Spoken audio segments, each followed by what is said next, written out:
Ankleshwar GIDC વિસ્તારમાંથી ગત 8મી ઓગસ્ટના રોજ ચોરી થયેલ મોટરસાઇકલ સાથે પોલીસે એક ઈસમને ગણતરીના કલાકોમાં ઝડપી પાડી ચોરીનો ગુનો ઉકેલી કાઢ્યો છે. ભરૂચ જિલ્લા પોલીસ અને વડોદરા વિભાગના ઉચ્ચ અધિકારીઓની સૂચના મુજબ જીઆઈડીસી પોલીસે હાથ ધરેલા પેટ્રોલિંગ દરમિયાન આ સફળતા મળી છે.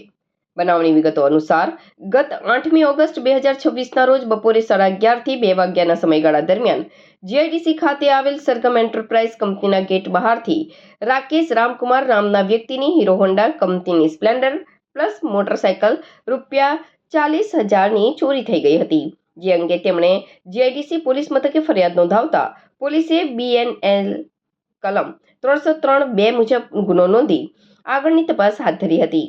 મિલકત સંબંધી ગુનાઓ અટકાવવા માટે જીઆઈડીસી પોલીસ ઇન્સ્પેક્ટર CF ઠાકોરના માર્ગદર્શન હેઠળ સર્વેલન્સ ટીમ પેટ્રોલિંગમાં હતી. તે દરમિયાન ટેકનિકલ સર્વેલન્સ, સીસીટીવી ફૂટેજ અને ખાનગી બાતમીદારની માહિતી મળી હતી કે એક ઈસમ સારંગપુર પાટિયા પાસે નંબર પ્લેટ વગરની શંકાસ્પદ બાઇક સાથે ઊભો છે.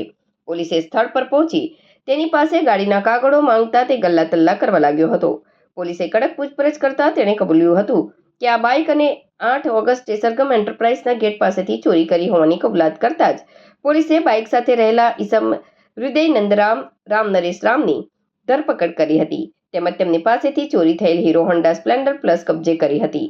Police PSI KV Rathod, SIA Yuvrajsinh Bharatsang તથા હેડ કોન્સ્ટેબલ જિગ્નેશભાઈ મોતીભાઈ સહિતના પોલીસ કર્મચારીઓ જોડાયા હતા.